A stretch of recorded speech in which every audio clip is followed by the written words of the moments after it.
Hey, what's up? It's your boy G.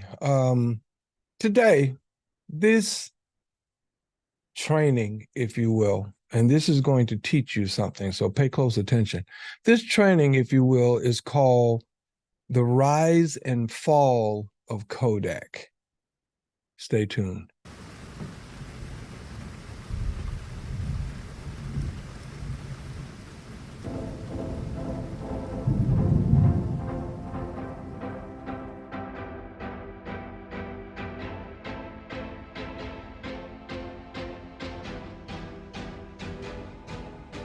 Hey, it's your boy G again. Don't forget to like, comment, subscribe to the channel so you can know what's coming. Make sure you hit that notification bell so you know it's coming every time. This is also, I like to call it Kodak, a cautionary tale. I belong to a particular group that it's a podcast, if you will, and it's from Peter H. Diamandis, who wrote the book Bold. I'm a big fan of that book, and I've read it probably 3 times. So this whole thing is a shout out to Peter H. Diamandis. And what I want to do, I want to read to you basically the entire blog post, and I want you to listen closely. There's going to be some points made in this blog that I really, really want you to understand. I really, really want you to grab, and I really, really want you to feel exactly where we're going with this, all right? Because it's a big deal. It's a big deal. It means a lot. It has value to business owners, right? Because where we're sitting right now in this world as of today, which is, what's today's date? Today is the 15th of November, 2023.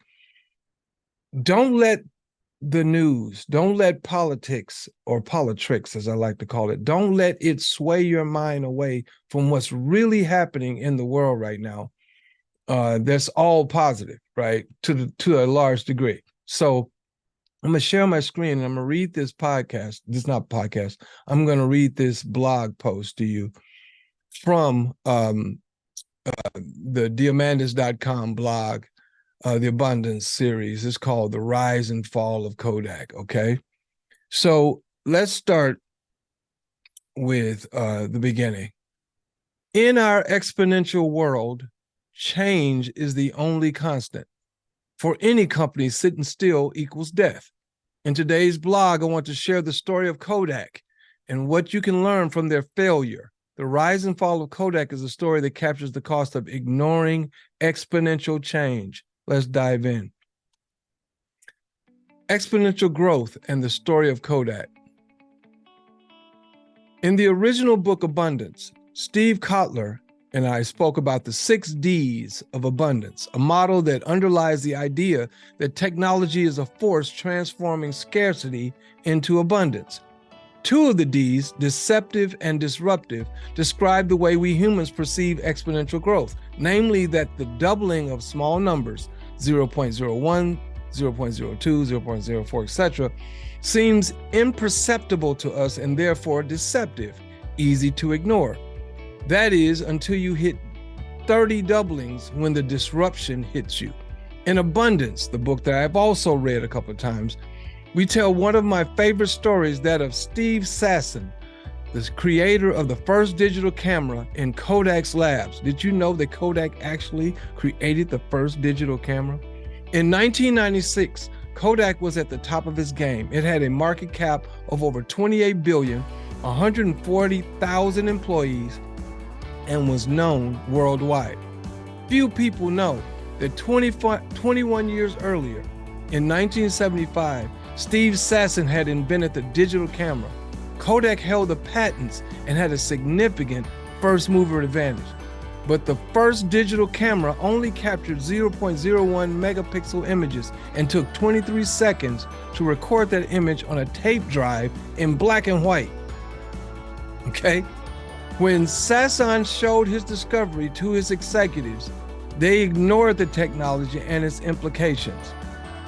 Fast forward to 2012, when Kodak filed for bankruptcy, disrupted by the very technology they invented and subsequently ignored. That same year, a competitor that was in the business of preserving people's memories, a company called Instagram, was acquired by Facebook for $1 billion with only 13 employees.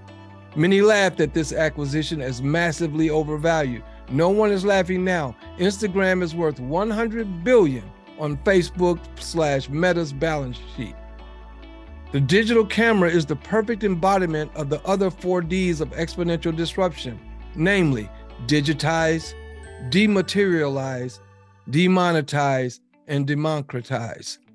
When you digitize a product or service, such as Kodak's camera and film, turning atoms into bits, you are effectively dematerializing that product into software, an app on your phone.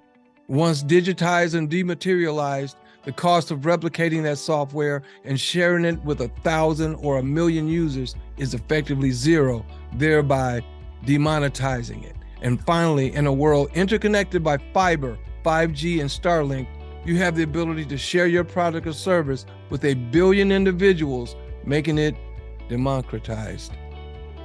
Why this matters?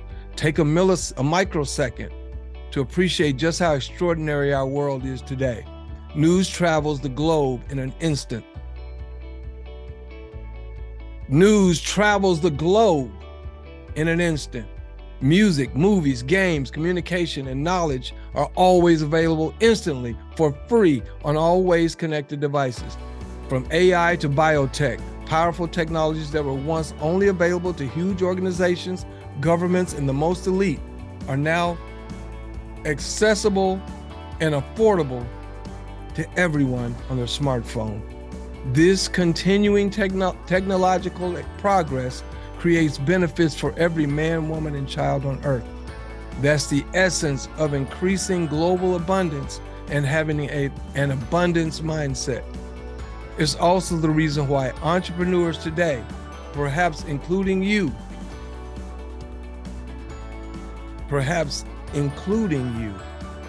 dare to set a goal of positively impacting the lives of 1 billion+ people. 1 billion+ people, guys. I need you to understand. I read that for a reason. Kodak had an opportunity to be in front of a worldwide trend and let it go for several reasons, not the least of which being they were so big, they felt like they were too big to fail. And because they didn't make the quick, nimble moves of a small company because they were so big, it took forever just to get one question answered. That's why in the business that I'm in, ZENYGE, the most powerful business ever, we're stepping out into the current biggest transfer of wealth in human history. We're bringing products and services to the world that you now barely know about, but by the time you get hip to it, we've already changed the game completely.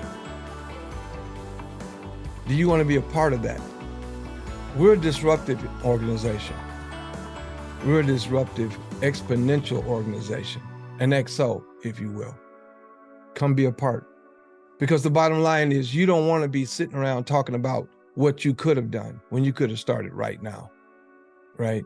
You don't want to be that person talking about, I remember when G was talking about this particular thing. I remember G was talking about bringing water to a desert. Now look, there's no more desert, right? So get started. Don't waste time. Get started right now. Do not waste time. Time is of the essence. I'm planting trees now that my son will stand in the shade of, but I won't live to. But I'm planting the trees now, right? So join me. I'm your boy G. That's all I got for today. And as always, imparting. Peace.